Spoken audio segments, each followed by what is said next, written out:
Venus versus the Phantom Fin-atics, a haunted aquarium mystery. Chapter 1. A chilling call from Coral Cove. The phone buzzed, a frantic dance across Venus's oak desk. "Coral Cove Aquarium," a hushed voice whispered. "It's haunted." Venus, her long brunette hair catching the afternoon light, felt a familiar thrill. This wasn't just any ghost hunt. The manager painted a vivid picture of phantom fish flickering through tanks and an eerie chill that numbed even the warmest hall. She meticulously packed her spectral detector and a thermos of chamomile tea, her mind already mapping out strategies for unseen adversaries. The aquarium, a place of wonder, was now a stage for the unexplained. What shadowy secrets lurked within its watery depths? Chapter 2. Whispers among the waterfalls. Inside Coral Cove, the air was thick with a palpable tension, a quiet hum preceding a storm. Waterfalls cascaded, their usual soothing sound now echoing with a strange, hollow quality. Venus, her gaze sweeping across the cavernous main hall, pulled out her spectral detector. It immediately began to pulse with a low, rhythmic thrum, indicating substantial paranormal activity. A shimmering, translucent blur darted past the colossal shark tank, too swift to be a reflection, too defined to be an illusion. Venus quickened her pace, her heart pounding with a mix of excitement and trepidation. Chapter 3. A chess match in the deep. The laugh led Venus to a quieter section, where a large, intricately designed chessboard sat abandoned near a glowing jellyfish exhibit. Pieces were mid-move, as if players had vanished mid-game. Her spectral detector flashed wildly.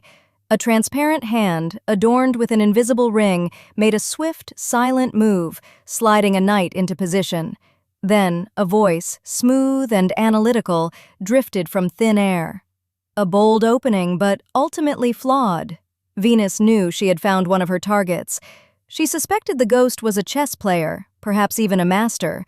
But how could she catch something that could manipulate objects without being seen? Chapter 4. The Phantom Player's Gambit. Darkness cloaked the aquarium.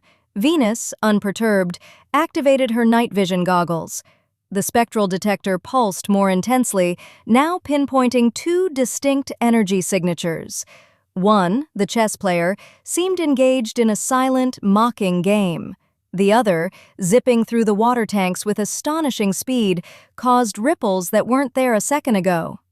A frustrated groan echoed near a tropical fish tank.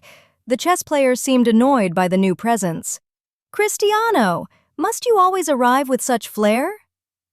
Venus realized there were two distinct energies, two distinct personalities, clashing even in their ethereal form.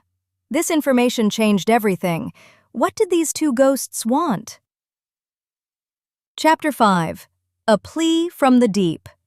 The splash led Venus to the colossal deep-sea exhibit, a massive tank displaying creatures of the abyss. There, a figure wrapped in shimmering scales, his brunette hair waving gently in the water, appeared. It was Ahmet the Mermaid, his face etched with sorrow. He pointed frantically towards a sealed-off section of the tank, a hidden grotto. "They keep me here, these playful specters. They think it's a game," he cried, his voice muffled by the water yet clear in Venus's mind. The ghosts, Magnus and Cristiano, materialized briefly, their translucent forms swirling mischievously around Ahmet. It was a game to them, a cruel, endless game. Venus understood. This wasn't just about haunting, it was about freedom. Chapter 6. A Tactical Alliance. Venus, a quick thinker, pulled out a waterproof slate and marker. She pressed it against the glass. "Why are you trapped?" she scribbled.